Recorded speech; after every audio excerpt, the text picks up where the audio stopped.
तो बेटा board exams जो है वो अप्रोच कर रहे हैं। क्लास 10th की जो है वो एमसीक्यूज की सीरीज हम लोगों ने जो है वो स्टार्ट कर रखी है, जिसमें मेजरली हम लोग जो है वो एनसीईआरटी एग्जाम्पलर के सारे एमसीक्यूज जो है वो कवर कर रहे हैं। आज हम लोग जो है वो चैप्टर स्टार्ट करने वाले हैं मेटल्स एंड नॉन मेटल्स।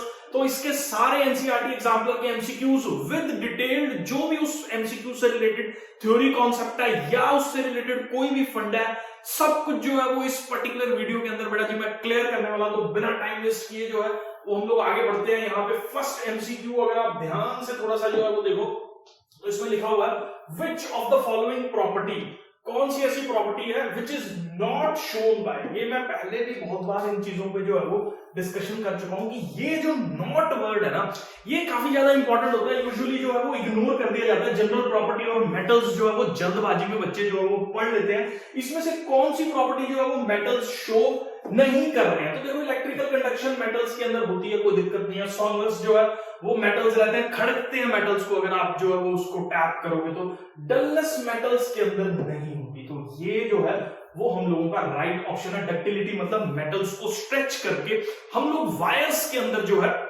वो इजीली कन्वर्ट कर सकते हैं। तो ये क्वेश्चन मैं जूम करके चल रहा हूं कि आप लोगों को जो है वो क्लियर है। उसके बाद बेटा जी हम लोग जो है वो नेक्स्ट क्वेश्चन पे मूव कर रहे हैं। तो इसके अंदर क्या है, कौन सी ऐसी एबिलिटी है जो थिन वायर्स में मेटल को जो है वो स्ट्रेच करने की एबिलिटी को हम लोग जो छोटी छोटी वायर्स के अंदर हम लोग मेटल्स को जो है वो खींच के स्ट्रेच करके कन्वर्ट कर सकते हैं, वो कौन सी प्रॉपर्टी है। तो वो हम लोगों के पास जो है वो डक्टिलिटी होता है। डक्टिलिटी होता है जब मेटल को स्ट्रेच करके हम लोग वायर्स में जो है वो कन्वर्ट कर देते हैं, उसको डक्टिलिटी बोलते हैं। और अगर मेटल को बीट करके हम लोग जो है वो शीट्स में कन्वर्ट कर देते हैं तो उस पर्टिकुलर चीज को हम लोग मेलिएबिलिटी जो है वो बोल देते हैं। सोनरसिटी जो है वो हम लोगों के पास क्या है कि मेटल्स के ऊपर जब आप टैप करो तो मेटल्स से खड़कने की आवाज जो है वो आती है, तो वो सोनरस होता है। कंडक्टिविटी सबको मालूम है कि मेटल्स जो है वो हीट और इलेक्ट्रिसिटी दोनों को जो है वो अपने अंदर से फ्लो करवाते हैं, मतलब कंडक्ट करते हैं। ये मैं जूम करके चल रहा हूं, आप लोगों को जो है वो क्लियर। तो मैंने बोला कि फंडों के साथ जो है वो हम लोग सब चीजें आपकी करवाने वाले हैं यहाँ पे। तो next question, aluminium is used for making cooking utensils, जो है वो एल्यूमिनियम से बने रहते हैं। Which of the following property of aluminium is responsible for the same?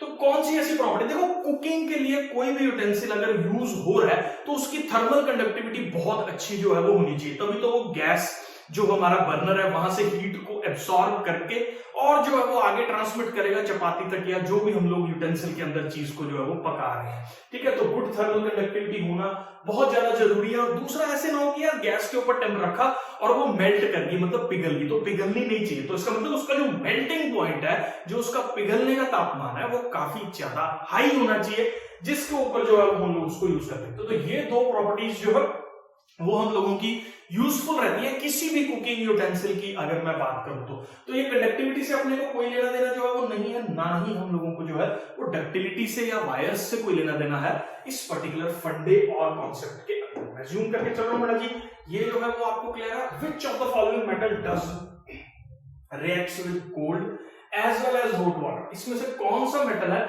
जो ना तो, देखो फिर वही हम लोग भी छोड़ गए इस चीज को, do not react with cold as well as hot water.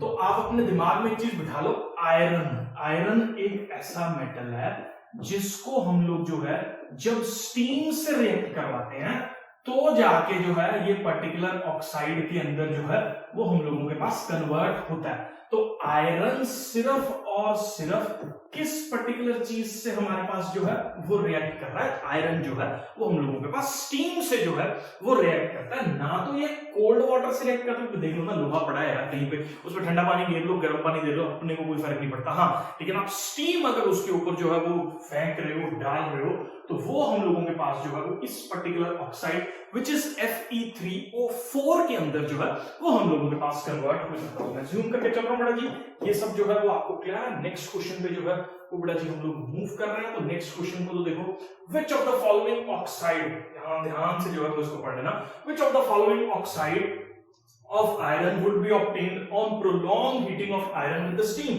तो मैंने अभी बताया बेटा, आयरन को जब हम लोग स्टीम से रिएक्ट करवाते हैं तो Fe3O4 बेसिकली जो है ना, आपके दिमाग में आ रहा होगा कि यार ये बना कैसे। तो ये एक्चुअली दो ऑक्साइड हैं जो हम लोगों के पास एक मिक्स्ड ऑक्साइड की फॉर्म में प्रेजेंट है। देखो आयरन की वैलेंसी या हम लोगों के पास जो है वो 2 पॉजिटिव रहती है, या आयरन की वैलेंसी हम लोगों के पास जो है वो 3 पॉजिटिव रहती है। 4 तो आयरन की वैलेंसी होती है, ना ही ऑक्सीजन की 3 होती है। तो ये बनता कैसे है? ये बेसिकली एक मिक्स्ड ऑक्साइड है जिसके अंदर हम लोगों के पास FeO भी प्रेजेंट है और Fe2O3 भी प्रेजेंट है। इन दोनों को ऐड कर दो, Fe3 और O कितने हो गए टोटल हम लोगों के पास यहाँ पे 4 ऑक्सीजन जो है वो हो गए। तो एक मिक्स्ड ऑक्साइड की कैटेगरी हम लोगों के पास जो है वो यहाँ पे फॉर्म हो रही है। तो इस पर्टिकुलर जगह पे हम लोगों के पास ये जो है इसको हम लोग Fe3O4 ही जो है वो बोलते हैं। तो ये हम लोगों के पास जो है वो फॉर्म।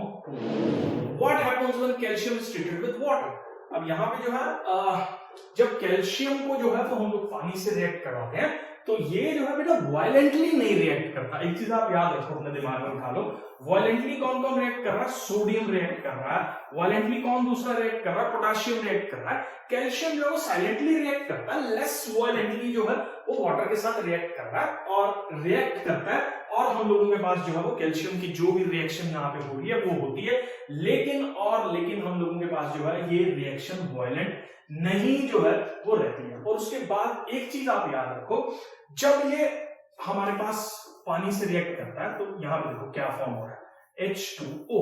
तो इस पर्टिकुलर जगह पे हमारे पास जो है वो हाइड्रोजन का गैस जो है वो हम लोगों के पास रिलीज होता है।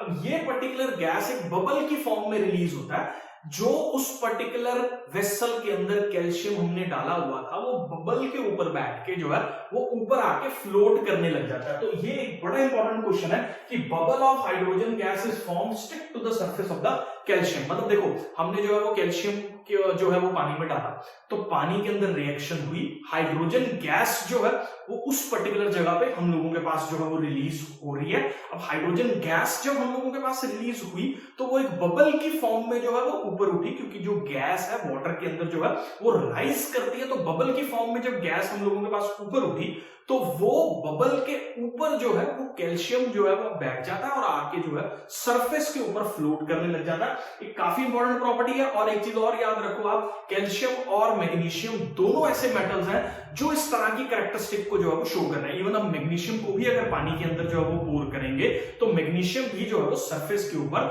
हाइड्रोजन के बबल के ऊपर बैठ के जो है वो क्या करने लगेगा, फ्लोट जो है वो करेगा। मैं जूम करके चल रहा हूं बेटा कि ये जो है वो आपको क्लियर है। नेक्स्ट क्वेश्चन पे जो है वो हम लोग मूव कर रहे हैं। अब क्वेश्चन नंबर 7 हम लोगों के पास जो है वो क्या बोल रहा है, generally metals reacts with acid to give salt and hydrogen gas, which of the following acid does not give hydrogen gas on reacting with metal except magnesium and manganese. एक चीज आप याद रखो, जो भी मेटल है एसिड से react करता है, सॉल्ट प्लस हाइड्रोजन गैस बनाता है, एक जनरल रिएक्शन है। लेकिन एक चीज आप याद रखो, ये जो हम लोगों के पास है ना नाइट्रिक एसिड, ये एक स्ट्रॉन्ग ऑक्सीडाइजिंग एजेंट है। इसको हम लोग क्या बोलते हैं, ये एक क्या है हम लोगों के पास, स्ट्रॉन्ग ऑक्सीडाइजिंग और साथ में क्या है, एजेंट है। तो जो भी हाइड्रोजन गैस जो है वो रिलीज हो रही होती है, ये उसको ऑक्सीजन प्रोवाइड करके किस में कन्वर्ट कर देता है, वाटर के अंदर जो है वो कन्वर्ट कर देता है। क्योंकि नाइट्रिक एसिड एक स्ट्रॉन्ग ऑक्सीडाइजिंग एजेंट है, तो जो भी हाइड्रोजन रिलीज हो रही थी उसको उसने जो है वो किस में कन्वर्ट कर दिया, वाटर के अंदर कन्वर्ट कर दिया। तो मेटल्स नाइट्रिक एसिड से रिएक्ट करके जो है वो हाइड्रोजन गैस का फॉर्मेशन नहीं करते, नाइट्रिक एसिड से रिएक्ट करके जो है वो हम लोगों के पास वाटर का फॉर्मेशन होता है। इसका कारण नाइट्रिक एसिड एक स्ट्रॉन्ग ऑक्सीडाइजिंग एजेंट है जो हाइड्रोजन को वाटर में कन्वर्ट कर देता है। लेकिन इसमें भी जो है वो एक्सेप्शन है, एनसीईआरटी ने एग्जांपल में बहुत जो है वो अच्छे से फ्रेम कर रखा है इस क्वेश्चन को। मैग्नीशियम और मैंगनीज दो ऐसे मेटल्स हैं, ध्यान से सुनना इस चीज को, मैग्नीशियम और मैंगनीज दो ऐसे मेटल्स हैं जो डाइल्यूट नाइट्रिक एसिड के साथ हम लोगों के पास जो है वो हाइड्रोजन गैस का फॉर्मेशन करते हैं। बाकी जितने भी सारे मेटल्स हैं वो यूजुअली वाटर का ही फॉर्मेशन जो है वो कर रहे हैं, लेकिन मैग्नीशियम और मैंगनीज डाइल्यूट नाइट्रिक एसिड्स के साथ हम लोगों के पास जो है वो हाइड्रोजन गैस ही फॉर्म करते हैं। तो मैं जूम करके चल रहा हूं बेटा जी, ये सब जो है वो आपको क्लियर है। नेक्स्ट क्वेश्चन में जो है वो हम लोग मूव करते हैं। एक्वा रिजिया एक ऐसा सॉल्यूशन है जो गोल्ड को भी अपने अंदर जो है वो डिसॉल्व कर देता है। इसकी कॉम्पोजिशन आप अपने दिमाग में उठा लो, HCl रहता है और हम लोगों के पास जो है वो HNO3 रहता है। भैया डाइल्यूट में इतनी पावर जो है वो नहीं रहती है, तो एक तो ये कॉन्सेंट्रेटेड जो है वो दोनों हमारे पास होने चाहिए, तो ही जो है ये हम लोग बनेगा। अब यहाँ पे बच्चों को कंफ्यूजन होता है 1:3 है या यहाँ पे 3:1 है, तो क्या रेशियो है। एक चीज आप याद रखो, ये देखो 3 यहाँ लगा हुआ है ना, तो यहाँ पे 1 आएगा और यहाँ 3 नहीं है तो यहाँ 3 आएगा। मतलब रट्टा मारने के लिए बता रहा हूँ, HNO3 में 3 है ना, तो उसका रेशियो 1 है। एक चीज आप याद रख लो, 3 उसमें आ गया और 3 यहाँ पे HCl की रेशियो है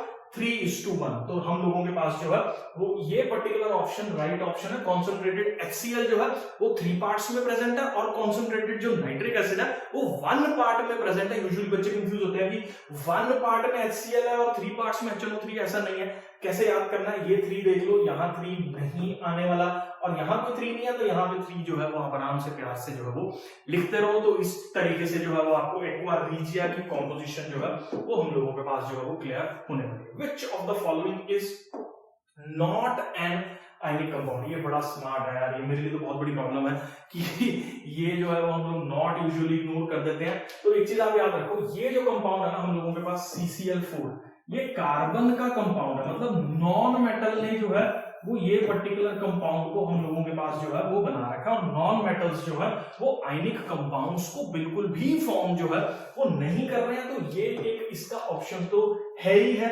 दूसरा देख लो, KCl तो एक आयनिक कंपाउंड है, हमारे पास NaCl भी एक आयनिक कंपाउंड है, लेकिन HCl क्योंकि हाइड्रोजन काफी स्मॉल होने की वजह से इस पर्टिकुलर कंपाउंड के अंदर बहुत सारा एक कोवेलेंट कैरेक्टर जो है वो हम लोगों के पास प्रेजेंट होता है। तो इस पर्टिकुलर क्वेश्चन के आंसर में अगर ये खाली ऑप्शन में नहीं गिवन है तो आप HCl साथ में जो है वो टिक कर सकते हो। KCl और NaCl बिल्कुल भी आप जो है वो नहीं लिखोगे, कारण इसका आपको समझ में आ गया, क्योंकि ये KCl जो है वो हम लोगों के पास K पॉजिटिव में कन्वर्ट हो रहा है और NaCl जो है वो Na पॉजिटिव में जो है वो कन्वर्ट हो रहा है। तो ये Cl नेगेटिव्स के साथ जो है वो एक आयनिक कंपाउंड जिसमें पॉजिटिव नेगेटिव चार्जेस जो है वो प्रेजेंट है, वो पर्टिकुलर कंपाउंड जो है वो फॉर्म कर रहे हैं। तो मैं ज्यूम करके चल रहा हूं बेटा जी, ये भी आपको जो है वो क्लियर है। नेक्स्ट क्वेश्चन पे जो है वो हम लोग मूव कर रहे हैं। तो विच of the following property is not generally exhibited by the ionic compounds. मतलब यहां पे फिर देख लो नॉट लगा दिया, कौन सी ऐसी प्रॉपर्टी है जो आयनिक कंपाउंड्स की नहीं है। देखो आयनिक कंपाउंड्स सॉल्युबल होते हैं वाटर के अंदर, एकदम सही है। आयनिक कंपाउंड्स का मेल्टिंग पॉइंट और बॉइलिंग पॉइंट काफी हाई रहता है क्योंकि उनके अंदर इलेक्ट्रोस्टैटिक फोर्सेस ऑफ अट्रैक्शन जो है वो रहते हैं। अब जो इलेक्ट्रोस्टैटिक फोर्सेस ऑफ अट्रैक्शन होते हैं वो काफी स्ट्रॉन्ग रहते हैं, जिसकी वजह से उनके मेल्टिंग पॉइंट्स और बॉइलिंग पॉइंट्स काफी ज्यादा हाई जो है वो हम लोगों के पास होते हैं। इलेक्ट्रिकल कंडक्टिविटी जो है वो इनकी रहती है मोल्टन स्टेट के अंदर, क्योंकि ये चार्जेस जो है वो एक फ्लूइड की फॉर्म में जो है वो प्रेजेंट है, मतलब वो फ्लो कर सकते हैं और जहां पे भी हम लोगों के पास चार्जेस फ्लो कर सकते हैं वहां पे जो है वो इलेक्ट्रिकल कंडक्टिविटी होती है। लेकिन यहां पे ये चीज जो है ना ये हम लोगों के पास एक गलत हो जाती है। सॉलिड स्टेट्स के अंदर कोई भी मूवमेंट ऑफ आयंस जो है वो नहीं हो रही है। अब क्योंकि कोई भी मूवमेंट ऑफ आयंस जो है वो नहीं हो रही है तो वो इलेक्ट्रिकल कंडक्टिविटी तो उसको हम लोग नहीं बोलेंगे।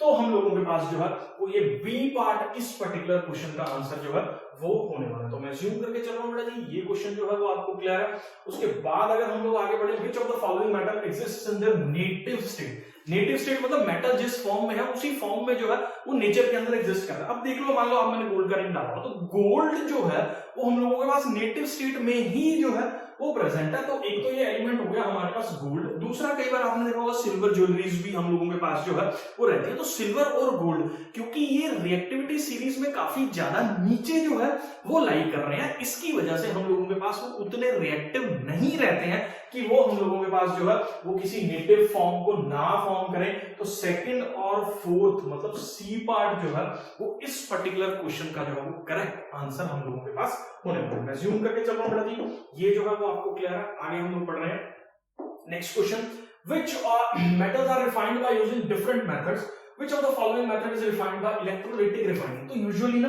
आप अपने दिमाग में एक चीज बिठा लो, जितने भी मेटल्स हम लोगों के पास पीरियोडिक टेबल के अंदर फर्स्ट और सेकंड ग्रुप में प्रेजेंट है। फर्स्ट और सेकंड ग्रुप में कौन कौन से, जैसे सोडियम हो गया, पोटेशियम हो गया, मैग्नीशियम हो गया, कैल्शियम हो गया, ये सारे मेटल्स जो है वो हम लोगों के पास इलेक्ट्रोलाइटिक रिफाइनिंग से ही जो है वो हम लोग रिफाइन कर सकते हैं। अब मैंने कौन कौन से बोले यहाँ पे, सोडियम और पोटेशियम को हम लोग रिफाइन कर सकते हैं। तो थर्ड और फोर्थ जहां पे भी गिवन है ये हो गया। ये जो है इनके लिए अलग प्रोसेसेस हैं, इनको रिफाइनिंग के जो है वो हम लोगों के पास अलग प्रोसेसेस है। इलेक्ट्रोलाइटिक रिफाइनिंग की इनके लिए जरूरत जो है वो नहीं पड़ती। यूजुअली इलेक्ट्रोलाइटिक रिफाइनिंग उन प्रोसेसेस में यूज होता है जहां पे जो मेटल है हम लोगों के पास वो पर्टिकुलर मेटल जो है वो काफी ज्यादा रिएक्टिव है, तब हम लोग जो है वो इन पर्टिकुलर प्रोसेसेस का जिसके अंदर इलेक्ट्रोलाइटिक रिफाइनिंग है उसको यूज करते हैं। अब यहाँ पे देखो सोडियम और पोटेशियम दो ऐसे मेटल्स हैं जहां पे इलेक्ट्रोलाइटिक रिफाइनिंग जो है वो हमारे पास इस्तेमाल हो रही है। मैं जूम करके चल रहा हूँ जी, ये जो है वो आपको क्लियर है। उसके बाद जो है वो हम लोग नेक्स्ट क्वेश्चन पे जो है वो मूव कर रहे हैं। अब यहाँ पे जो है उसने बोला कि सिल्वर जो है प्रोलॉन्ग्ड एक्सपोजर टू एयर, तो क्या बना रहा है ये चीज आप याद रखो।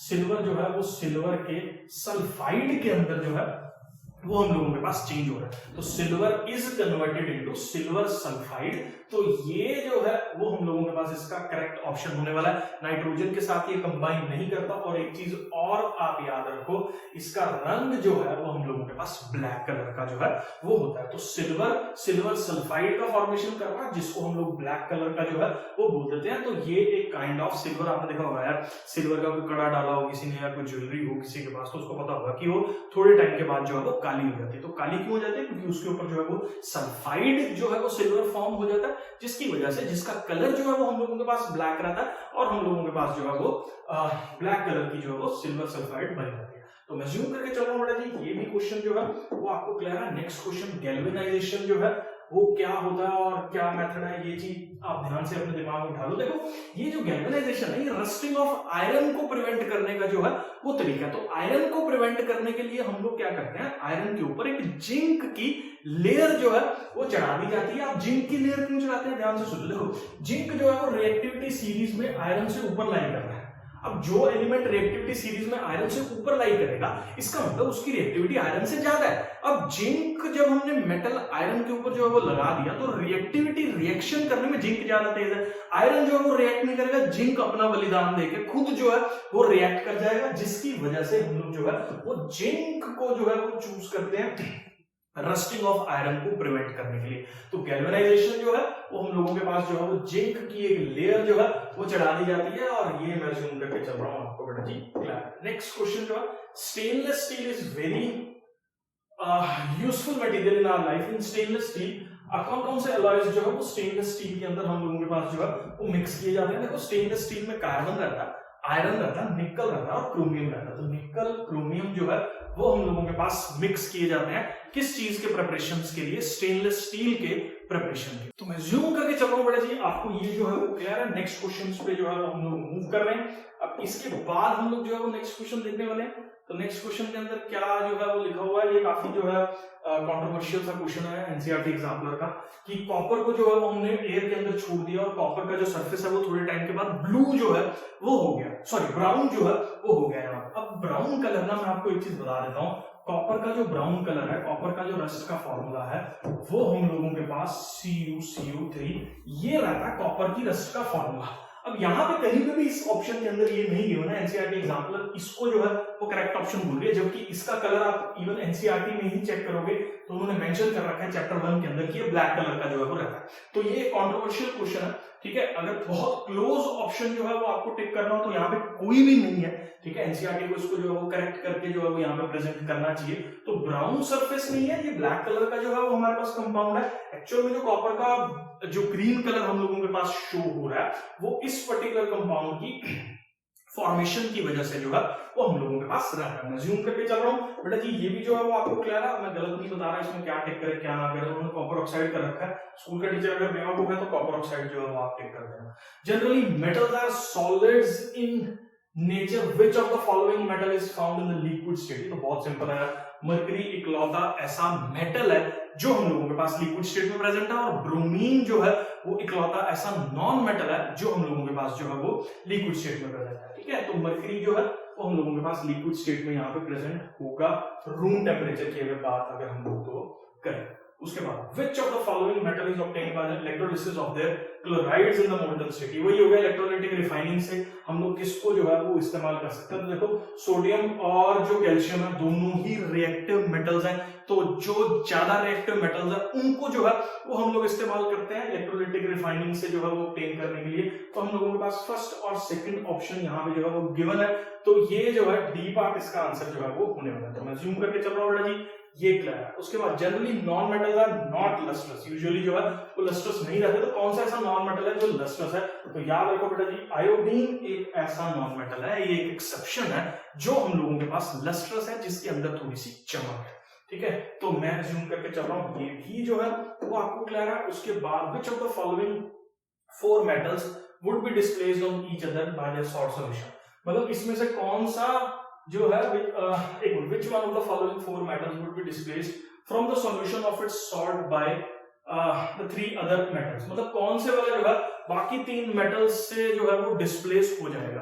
अब देखो बाकी 3 मेटल्स अगर उसको डिस्प्लेस कर रहे हैं तो इसका मतलब बाकी 3 मेटल्स जो है वो रिएक्टिविटी सीरीज में उससे ऊपर लाई कर रहे हैं, तभी तो वो उसको डिस्प्लेस कर रहे हैं। इसका मतलब जो सबसे नीचे लाई करता है रिएक्टिविटी सीरीज में, क्वेश्चन पूछने का तरीका लगा लेकिन पूछ क्या रखा है ये मैं आपको समझा देता हूं कि कौन सा ऐसा मेटल है इसके अंदर जो रिएक्टिविटी सीरीज में सबसे जो है वो नीचे लाई कर रहा है। तो उसका आंसर जो है वो हम लोगों के पास सिल्वर है। सिल्वर रिएक्टिविटी सीरीज में जो है वो सबसे नीचे लाई करता है। तो मैं जूम करके चल रहा हूं, ये भी क्वेश्चन जो है वो आपको क्लियर है। उसके बाद देखो बेटा जी, हम लोगों के पास यहाँ पर थोड़ा सा ध्यान से पढ़ने वाला है। 2 ml of concentrated HCl and nitric acid is mixed with concentrated HCl and nitric acid in the ratio 3:1। तो ये एक्वा रिजिया जो है वो हमने बना लिया। Were taken in the test tube labeled ABC, 3 test tubes जो है वो ले ली। Small piece of metal was put in each test tube, no changing in the color of test tube A and B, but the metal got dissolved in the test tube C।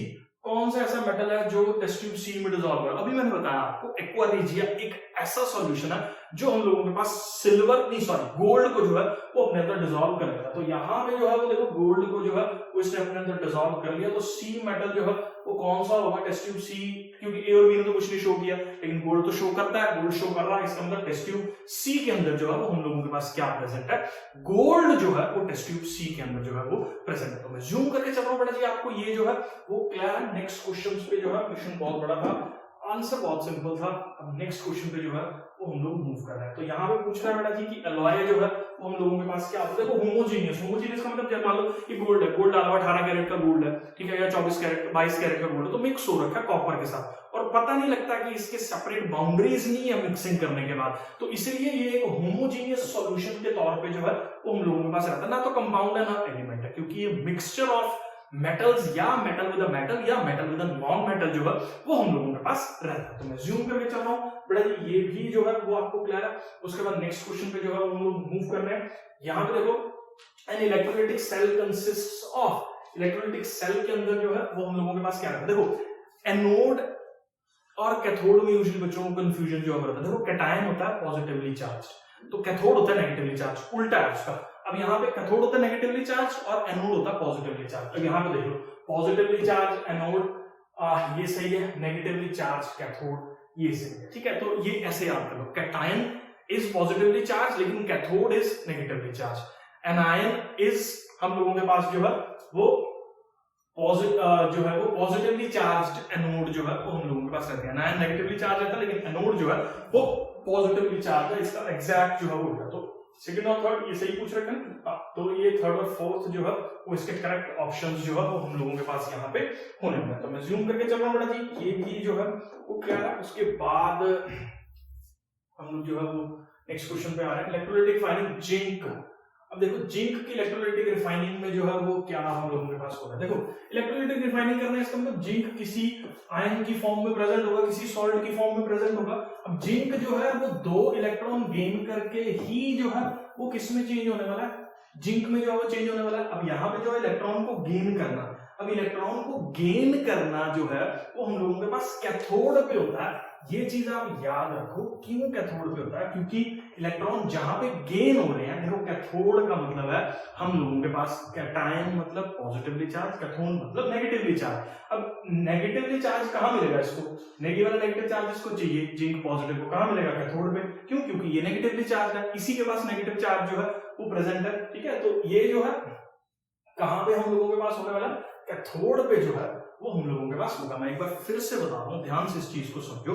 जो cathode है वो हम लोगों के पास negative charge से बनी हुई है और एनोड जो है वो पॉजिटिव चार्ज से बनी हुई है। अब देखो जिंक की इलेक्ट्रोलाइटिक रिफाइनिंग, अब जिंक की रिफाइनिंग कर रहा है, इसका मतलब जिंक किसी सॉल्ट की फॉर्म में प्रेजेंट था, वहीं से तो जिंक को जो है वो निकाला जा रहा है, मतलब जिंक के ऊपर 2 पॉजिटिव चार्ज प्रेजेंट था, जिंक की वैलेंसी जो है वो 2 रहती है, ये चीज आप याद रखो। अब ये जो जिंक 2 पॉजिटिव है, ये 2 इलेक्ट्रॉन गेन करके ही जो है वो जिंक में कन्वर्ट होगा। 2 इलेक्ट्रॉन्स कहां मिलेंगे, बट ऑब्वियसली कहां मिलेंगे, कैथोड में जो है वो इसको 2 इलेक्ट्रॉन्स हम लोगों के पास मिलेंगे। तो मैं जूम करके चल रहा हूं बेटा जी, ये फंडा भी जो है वो आपको क्लियर है, ठीक है। नेक्स्ट क्वेश्चन पे जो है हम लोग मूव कर रहे हैं, तो इसके अंदर देखो an element A is soft and can be cut with knife। तो ये तो भैया यहाँ पे सीधा ही पता लग गया कौन सा एलिमेंट है जो सॉफ्ट भी है और नाइफ के साथ भी जो है वो कट कर सकते हैं और काफी रिएक्टिव है, और ऊपर में जो है वो नहीं रख सकते। कैरोसिन के अंदर जो है वो इसको हम लोग स्टोर करते हैं, बहुत तेजी से जो है वो पानी से रिएक्ट कर रहा है। तो ये भैया किसकी बात हो रही है, हम लोगों के पास मेटल एलिमेंट जो है वो ये सोडियम जो है वो होगा। तो मैं जूम करके चल रहा हूँ, ये जो है वो आपको क्लियर है।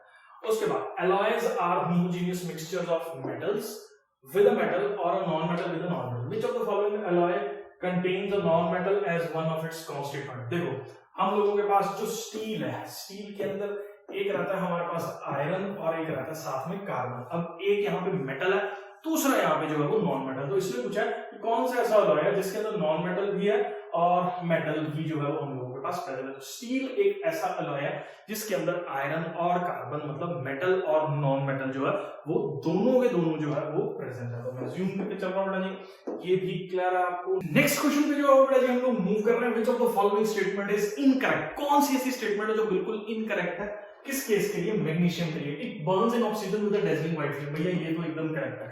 It reacts with cold water, भैया ये गलत है, कोल्ड वाटर से नहीं रिएक्ट करता, ये हॉट वाटर या वार्म वाटर से जो है वो रिएक्ट करता है, ठीक है ना। तो ये वाली स्टेटमेंट जो है वो एकदम गलत हम लोगों के पास होगी। तीसरा, it reacts with hot water, ठीक है, हॉट वाटर से रिएक्ट कर रहा है, मैग्नीशियम हाइड्रोक्साइड्स का फॉर्मेशन कर रहा है, हाइड्रोजन गैस इवॉल्व कर रहा है, स्टीम के साथ भी जो है ये यही फॉर्म करेगा। तो बी पार्ट जो है वो इसका एक इनकरेक्ट ऑप्शन जो है वो हम लोगों के पास होगा। मैं जूम करके चल रहा हूं, ये जो है बेटा जी आपको क्लियर है। उसके बाद हम लोग अगर बात करें विच अमंग द फॉलोइंग जो है वो contains mercury as one of its constituent. बेटा एक चीज आप याद रखो, जहां पे भी आपको अमेल्गम जो है वो वर्ड दिख जाए ना, तो अमेल्गम किसी भी मेटल का जो है वो मिक्सचर रहा है किसके साथ, मर्करी के साथ। तो जिंक अमेल्गम मतलब जिंक का जो है वो हम लोगों के पास मिक्सचर हो गया, किसके साथ जो है वो जिंक का मिक्सचर हो गया, हम लोगों के पास मर्करी के साथ जो है वो जिंक के मिक्सचर को हम लोग जो है वो जिंक अमेल्गम बोलते हैं। तो मैं जूम करके चल रहा हूं बेटा जी, ये जो है वो आपको क्लियर है। उसके बाद हम लोग आगे जो है वो मूव कर रहे हैं। उसके अंदर देखो बेटा, the reaction between x and y forms compound z, z loses electron and y gains electron. देखो x और y के बीच में रिएक्शन हुई और कंपाउंड बना क्या, x और y के बीच में रिएक्शन हुई, कंपाउंड बना z।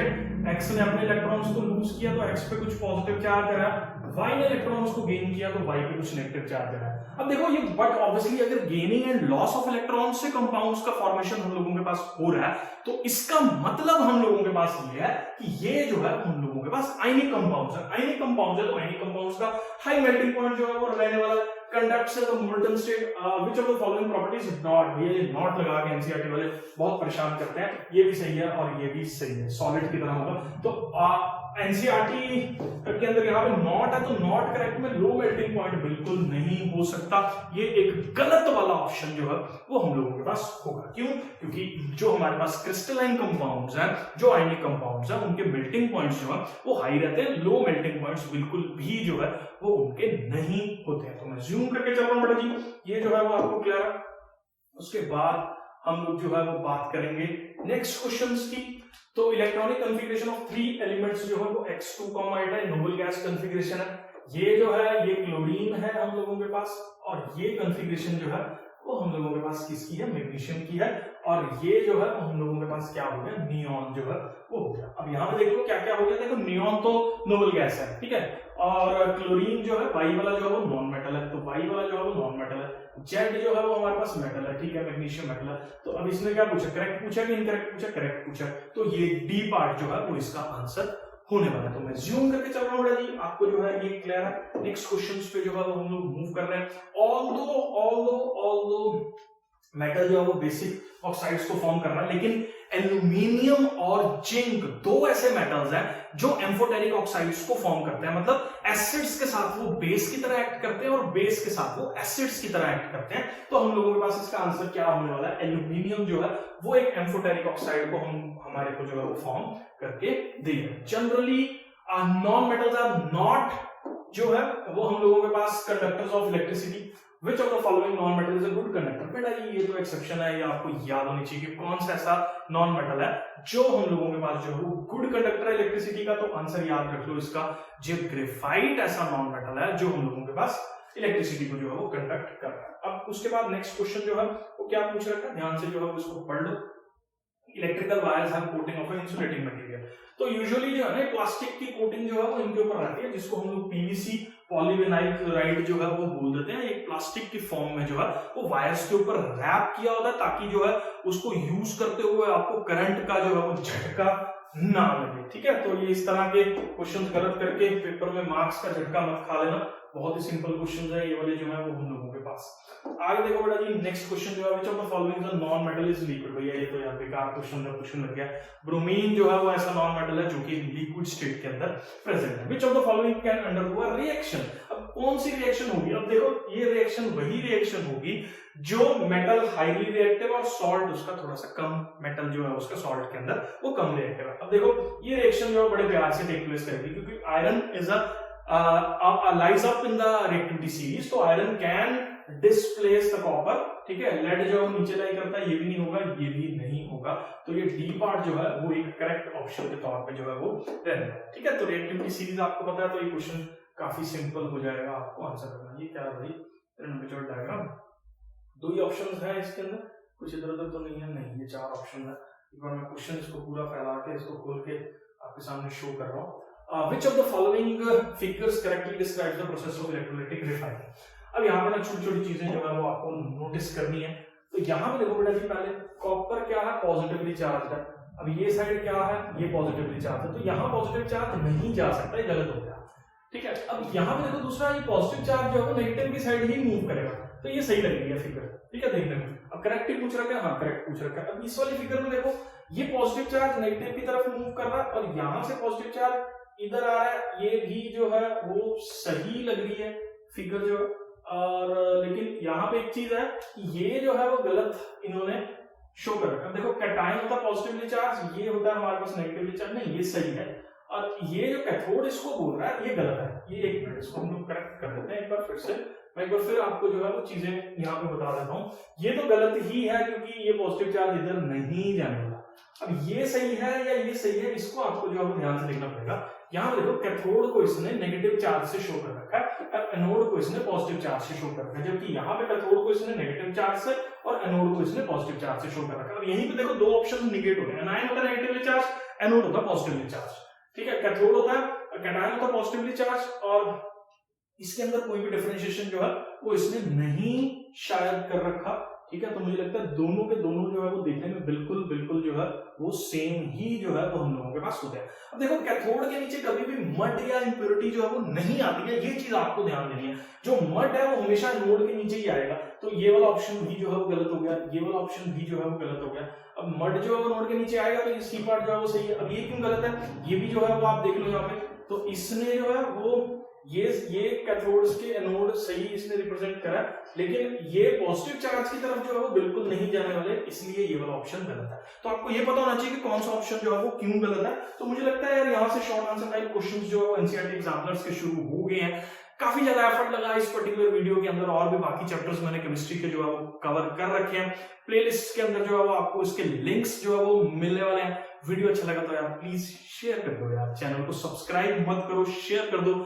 कुछ लोग जो है वो मेरे वीडियोस देख के जो है वो शायद कुछ अच्छे मार्क्स जो है वो गेन कर ले, उनको कुछ जो है वो यूटिलिटी प्रोवाइड हो इस पर्टिकुलर लेक्चर से, जो मैं एफर्ट आप लोगों के लिए या जो सेटअप मैंने आप लोगों के लिए कर लिया है। तो मिलते हैं नेक्स्ट वीडियोस में। ज्यादा मैं कुछ नहीं कहूंगा यार, मन है तो आपका करो सपोर्ट, नहीं मन है तो यार दूसरों को बोलो सपोर्ट करने के लिए, लेकिन करो सपोर्ट जरूर। ठीक है, चलो मिलते हैं, bye bye, take care and see you in the next video.